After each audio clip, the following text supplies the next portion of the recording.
how are you? Uh, this is Fakadu. This is my second lecture. If you remember, our first lecture was on the introduction and historical background of online learning and the need for online learning.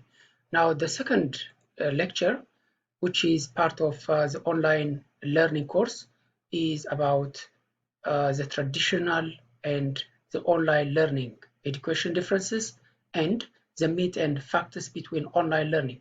What are the things which are considered to be reality, but they are not reality, they are just myth, and what are the facts? And as well as we'll see today uh, examinations, online examinations, and how online examinations could take place. This will be the focal point of our today's lesson. So let's begin with uh, the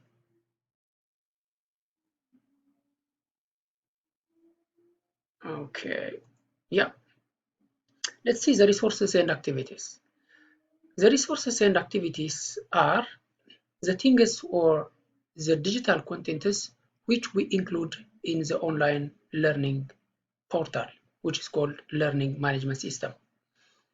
These resources and activities are just like the methodologies we use in the actual classroom.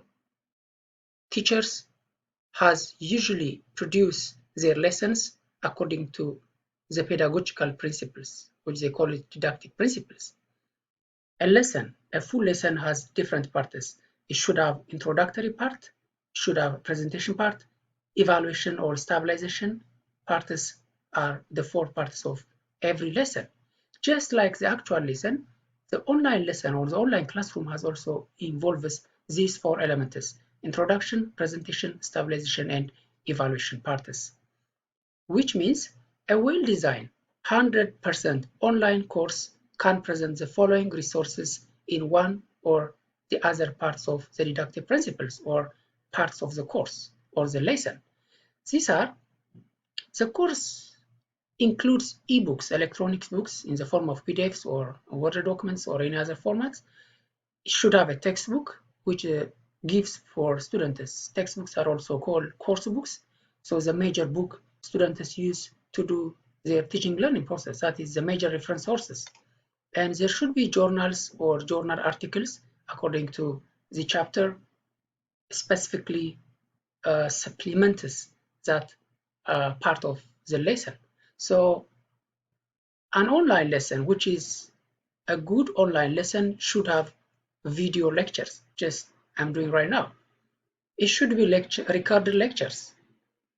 In cases where video is not convenient, there should be an audio recorded lectures and should be organized in a way that it is interesting for students to learn. And there should be assignments, just like the regular classroom, the online classroom need to have assignments. There should be quizzes, there should be discussion forums and live question and answer methods and interviews or surveys. So these are the major activities and resources which an online classroom or an online course should have. So we will see the details of every resource and activities in the next lecture on lecture 3. So today let's go to the other important elements as an introductory, which is administering online examinations or tests. This is very interesting and important question. Several people are worried, especially people from the education sector. Scholars are worried whether online education provides high-level quality education and examinations in online learning can really evaluate a student's performance and whether it is possible to avoid plagiarism and cheating in examination as well. Unless otherwise this thing has been settled, the the quality of online learning is always in question. So this part is dedicated for this answer.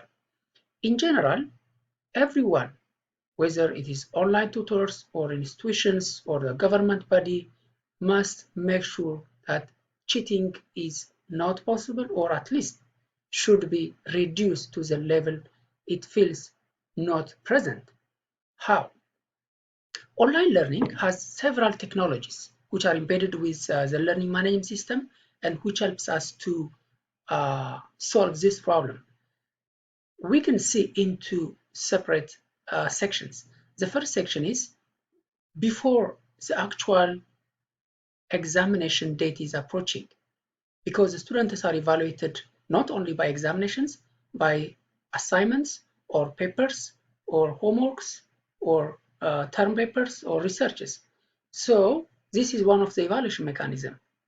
Moodle learning management system is equipped with a technology which is known as Turnitin. Turnitin is a technology which is designed or which is known to check plagiarism. How?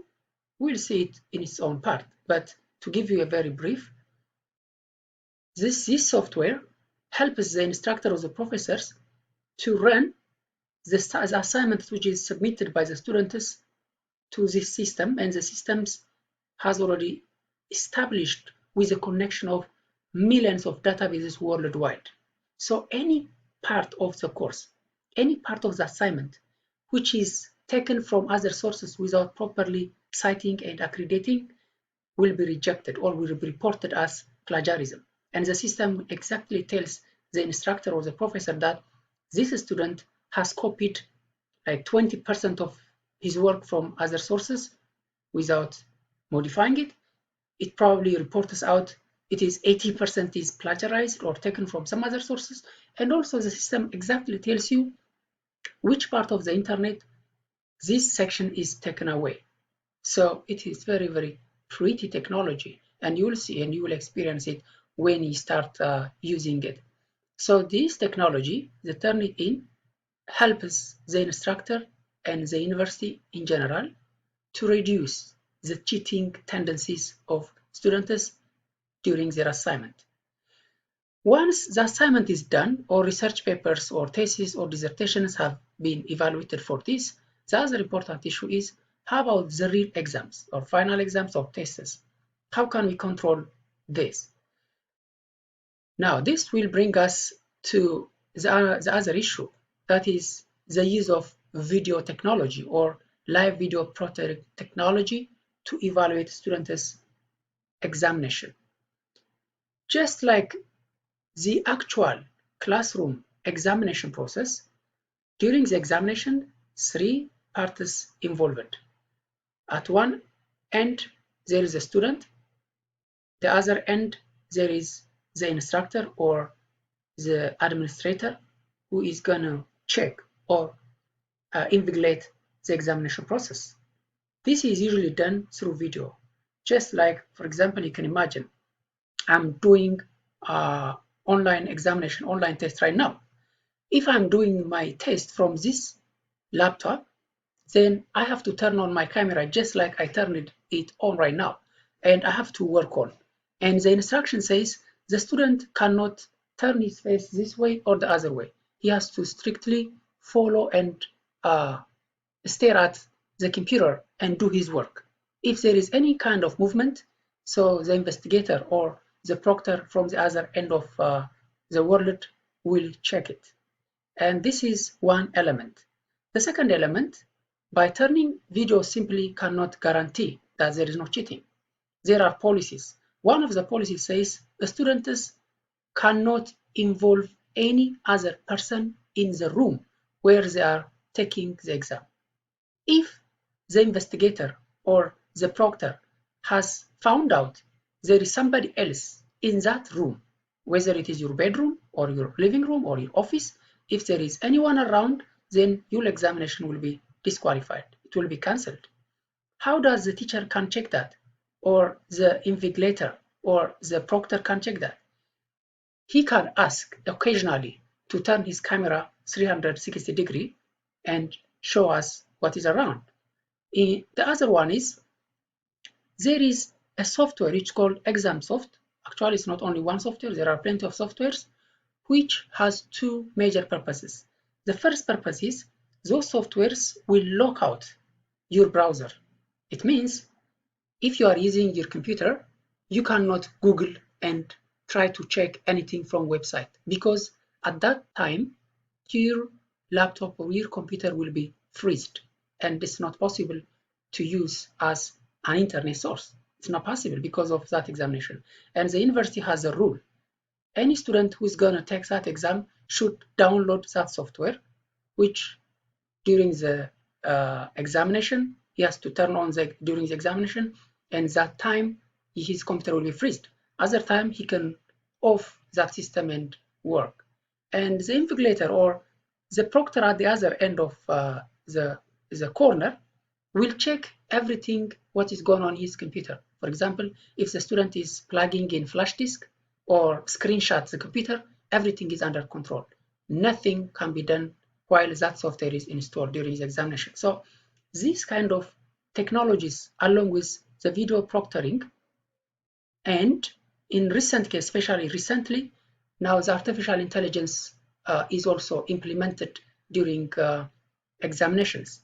You have to download the software, and the software has also contain elements of artificial intelligence, where the system has algorithms that calculates whether there is any kind of cheating activities or intentions during the exam.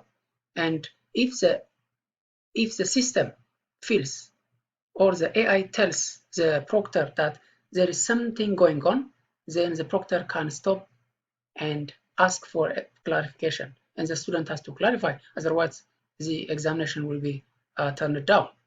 And this is also possible not only one-to-one. One proctor can control like 50 or 100 students on the same screen. He can see every student, and the system gives different reports and notifications about every single student. So if anything is seen on one of the students, I will find an immediate notification, and I will open up that and follow to the end. That's how online examinations are taking place right today. So we will see how it works on later chapters. Now this is simply introduction. Now let's go to another important topic.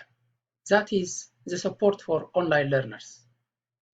How do we support students online? Because when students are engaging in online classroom, there are plenty of issues that they might face, and they need somebody to help. So universities has at least 3 rooms for students support. The first one is the technical support team, which is usually works 24 hours, 7 days, and it helps students with technical elements of the technology. Like if they need to install some form of technology, the technical team will help them. If they are locked out of their account, they will generate, or they will change their passwords and usernames. If they don't have any account, he will help them by creating and giving them. Anything technical will be supported by the technical team. The other one is there is also a registrar and a department, and the department has assigned a course counselor for every student, and that counselor helps the student with courses and course administration issues. If he would like to take, for example, examination postphone, or if the students would like to withdraw, for example, or anything, if he has anything, then he can ask for his counselor. And the other one is the teacher, or the tutor himself is another source for students. The teacher can help students individually or personally, usually by emails. Students can ask questions with email for the teacher, and teacher can answer him in one or the other way. And at least 3 times per year, the teacher and the students will have a direct video conferencing, or it's called tutorial session. Actually, it's not during a year, but in every semester. If the semester takes 3 months, then during the 3 months, there are 3 scheduled times where students can face-to-face find or meet with the teacher and forward their questions and get explanations and so on and so forth. So in other words, in addition to the teachers forum, there is students forum and workshops where students are allowed to help each other, to support each other. So these are some of the things where students can get support. So let's go to the last one, and which is about the myth of online learning. These are misconceptions, widely accepted that they are true, but they are not true. The first one is some people assume you will have to study the entire course material by yourself while you are taking online learning. This is one of the assumptions, but the case is not. You are not alone. The teacher is always with you. As we have already seen, there are plenty of support students are provided with, and therefore they are not alone, and students cannot learn the course only by themselves. Of course, much part of the work is done by the students. That's an active learning. Students has the major responsibility to learn, but it's not without support. The second one is there is no interaction with instructors and classmates. That's also wrong. That's simply myth. It's not reality. It's not fact. Third, online courses are easier than on-campus courses. Do you think is that possible? No. There's no way that online or face-to-face courses, one of the other, is difficult or simple. There's no such a thing. Whether it is online or on campus, what matters is how the course is presented. Otherwise, it's not simple or it's not difficult simply because it's online. The other one is you have to be tech wizard to take these online courses. You need to have sophisticated skills, and the answer is no. Online degree is not recognized by employers. Again, it's not. So to summarize, these are all myths. They are not true, whereas they seem true. And let's see the facts. The fact says online learning or online class instructors are responsible to teach the course as they would in brick and mortar class. Brick and mortar class means a traditional class where students and teachers are in the same roof. And with the advancement of technology, online education has now become very effective and interactive.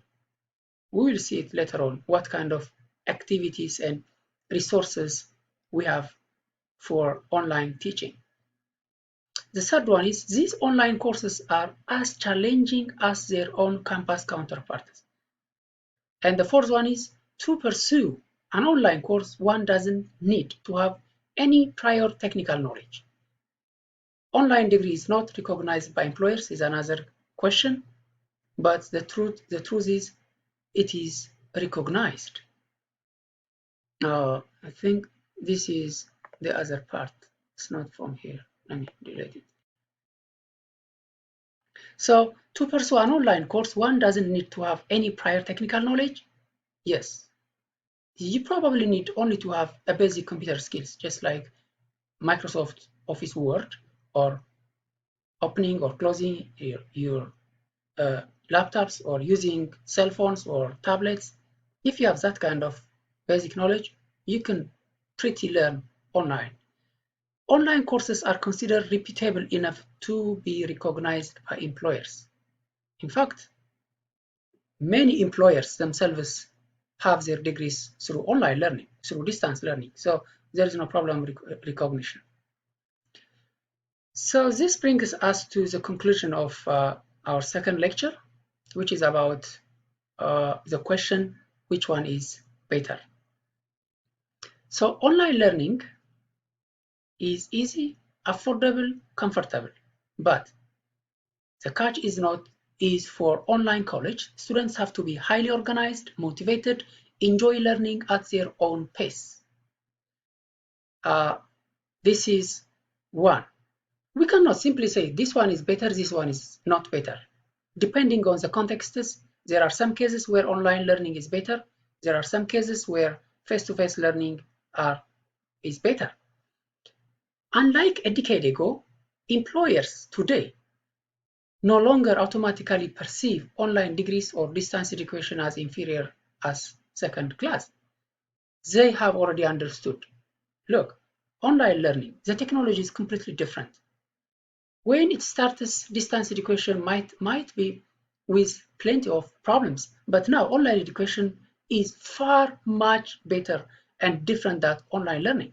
So there is no problem these days that many employers have understood how online learning can deliver highest level of quality learning, which is comparable to the face-to-face learning, and therefore there is not a problem. So to summarize, in order to say I have to take face-to-face classes or online classes, what is important is what is your motive, whether you have extra time to walk or to drive to the university every day, whether you like to save money of transportation, whether you like to have to save time, and so on and so forth. Or in some cases, students might enjoy just sitting in a physical classroom and having interaction with classmates. If you have that kind of interest, so face-to-face class might be a good option. But if you like to learn quality education while you are not far from where you live, so online learning might be better. I think this will bring us the end of our discussion today. So next time we will continue with our third lecture, and the third lecture is about learning management system, and we'll see the meaning of learning management system and about Moodle as well. That's one of the very known online learning management system, and we'll see the core features and interoperability and philosophy of learning management system in our next session. I think if you have questions, you will forward me with my email, or we will discuss it on our forum. Thank you very much.